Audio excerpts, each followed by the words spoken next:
자, 우리가 지금까지 많은 시간을 사용해서 이 자바에 대한 공부를 이것저것 했습니다. 그래서 우리 수업 전체를 여기서부터 여기까지라고 한다면 지금 여러분은 여기쯤에 와 있습니다. 그리고 우리가 지금까지 한 요만큼은 굳이 이걸 말로 표현하자면 절차적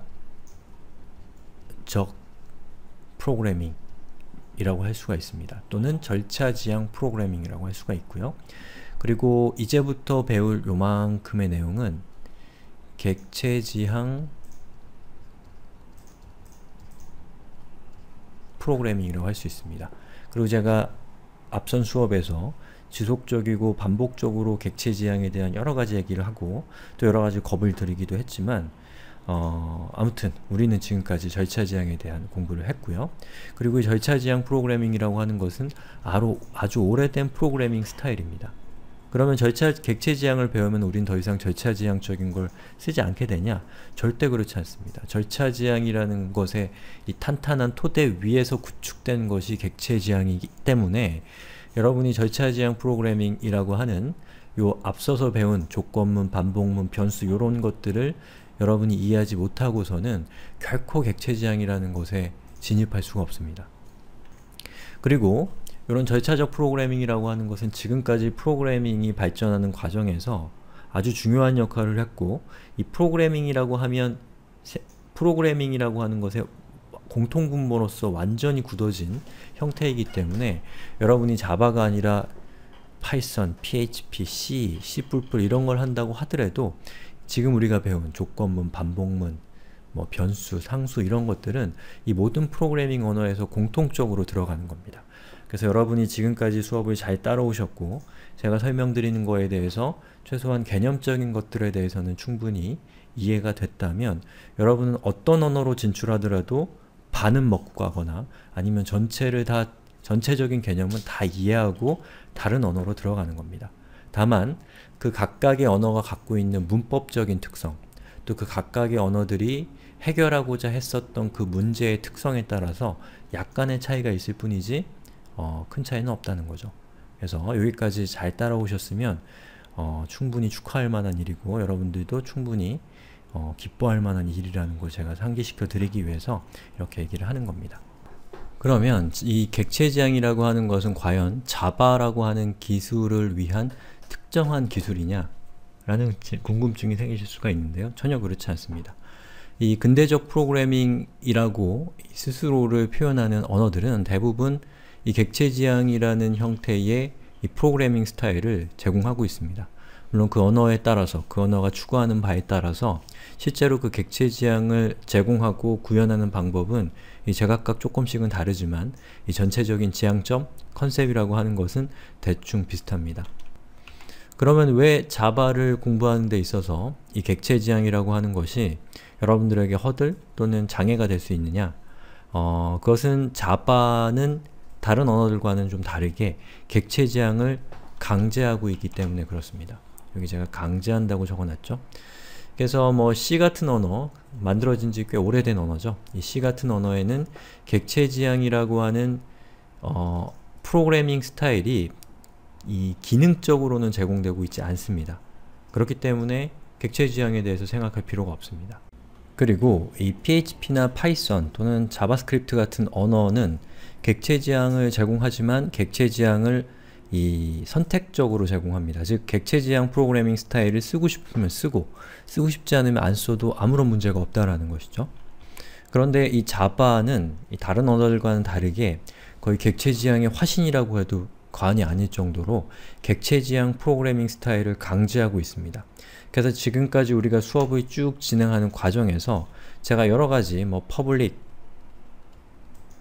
class, new 이런 분명히 우리 눈에 보이는 이러한 문법적인 어떤 키워드들에 대해서 제가 지금까지 설명을 드리지 못한 것은 바로 객체지향이라고 하는 컨셉을 반영한 개념들이기 때문에 그렇습니다. 그 얘기는 뭐냐? 자바라는 언어는 여러분이 자바를 시작하는 그 순간부터 여러분이 객체지향적인 이 프로그래밍을 해야 되는 그런 언어라는 것이죠. 그렇기 때문에 절차 지향만 공부하면 되는 언어거나 또는 절차 지향을 절차 지향은 물론이고 객체 지향은 있지만 절차 지향만으로도 프로그래밍을 할 수 있는 언어와는 다르게 절차 지향과 객체 지향 전체를 다 프로그래밍 다 익혀야지만 제대로 된 프로그램을 만들 수 있는 자바는 다른 언어에 비해서 진입 장벽이 높다라고도 할 수 있는 것이죠. 예, 그렇기 때문에 자바가 다른 언어 대비해서 어려운 언어라고 할 수가 있는 겁니다. 하지만 제가 여기 적어놓은 것처럼 이 객체 지향이라고 하는 것은 이 프로그래밍 역사상 가장 중요한 패러다임 중 하나입니다. 그렇기 때문에 대부분의 근대적인 프로그래밍 언어들이 이 객체 지향이라는 특성을 수용했거나 또 수용하기 위해서 노력하고 있는 것이겠죠. 그리고 이러한 패러다임은 한순간에 툭 튀어나온 것이 아니죠. 예, 오랜 시간, 또 많은 사람에 의해서 수많은 시행착오를 경유해서 도달한 이 성취라고 할 수가 있기 때문에 여러분들이 그런 성취에 접근할 수 있다는 것은 아주 즐거운 일이라고 생각을 하셔야 될 것 같아요.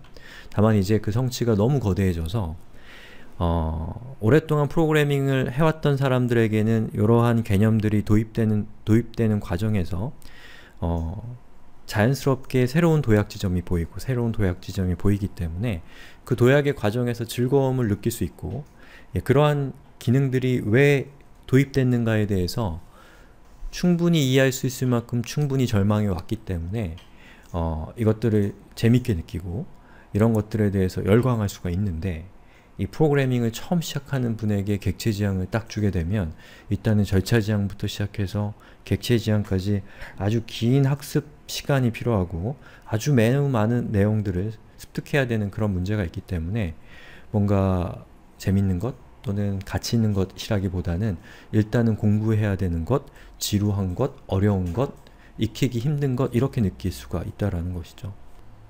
그 얘기를 뒤집어서 생각해보면 우리가 이 객체 지향 또는 이 프로그래밍에 있는 여러가지 기능들을 배우는 과정에서 이 각각의 기능들을 재미있게 배울 수 있는 방법은 우리보다 먼저 프로그래밍을 했던 분들이 경험했던 어려움, 또 경험했던 막장, 또 절망감들, 예, 그런 것들을 우리가 머릿속으로 계속해서 시뮬레이션 하면서 그러한 기능들이 처음으로 등장했을 때, 예, 그 선배 개발자들이 느꼈을 즐거움들, 또 그들의 삶에 그러한 새로운 수단들이 제공했을 어떤 혜택들, 그런 것들을 우리가 시뮬레이션 하면서 공부를 한다면 더 재밌게 공부할 수 있다라는 생각도 듭니다. 또 그러한 것들을 우리가 충분히 이해했을 때 사실은 그러한 기능들을 우리가 제대로 사용할 수 있는 거기도 한 거죠. 또 동시에 우리가 새로운 기술을 계속해서 개발해 나가는 과정에서 어떻게 기술을 잘 만들 것이냐, 어떻게 기술을 잘 발전시킬 것이냐에 대한 굉장히 중요한 단서를 거기서 얻을 수도 있는 겁니다. 일종의 역사적인 일이라는 것이죠. 그래서 여러분들이 공부를 하는 과정에서 제가 드리고 싶은 얘기는 딱 하나입니다. 여기 제가 적어 놓은 것처럼 그래서 우리에게 필요한 것은 시간입니다. 예. 여기서 얘기하는 시간은 충분한 시간이 필요하다는 겁니다.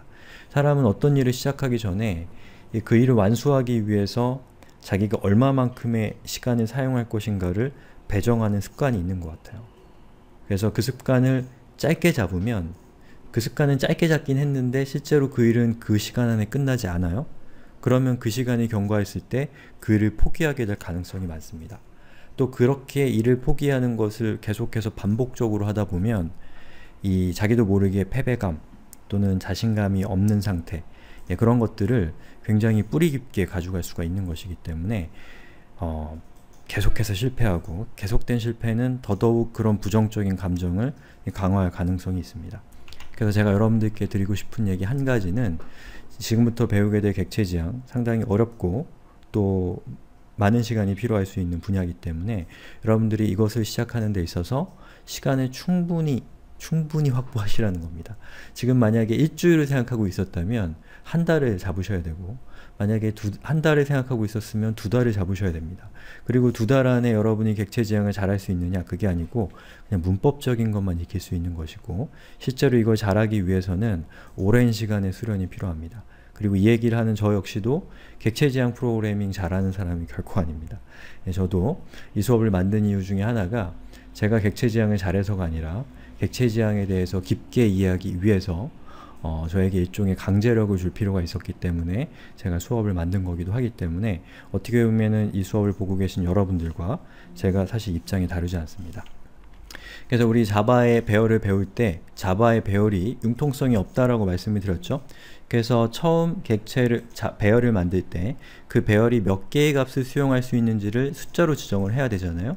그래서 만약에 그 숫자보다 더 많은 데이터가 들어오게 되면 Array Index Out of Bound Exception 이라는 게 발생해서 에러가 발생하는 거 기억나시죠? 예, 우리의 시간관념 또 우리의 마음도 이것과 비슷하기 때문에 여러분이 충분히 여유를 가지고 천천히 이 공부를 하겠다라고 생각하셔야 된다라는 것을 제가 2번, 3번, 4번 강조하고 이전에도 강조했고 앞으로도 강조할 내용입니다. 그래서 앞으로 이 다음 시간부터 상당히 험난한 길을 아무래도 가게 될 건데요. 당분간은 이 수많은 개념들이 머릿속에서 이 난리를 칠 겁니다. 예, 그런데 그것은 그 개념들이 아직은 서로가 마치 웹처럼 또는 거미줄처럼 이렇게 네트워크가 되어 있지 않고 서로가 동떨어져 있기 때문에 발생하는 문제라고 저는 생각해요. 그래서 그 서로가 떨어져 있는 각각의 개념들이 여러가지 공부를 하면서 또 여러가지 프로그래밍 경험을 하면서 하나하나 서로가 관계를 맺어가면서 머릿속에서 일어나는 그 복잡한 생각들은 점점 조용하게 잠잠해질 겁니다.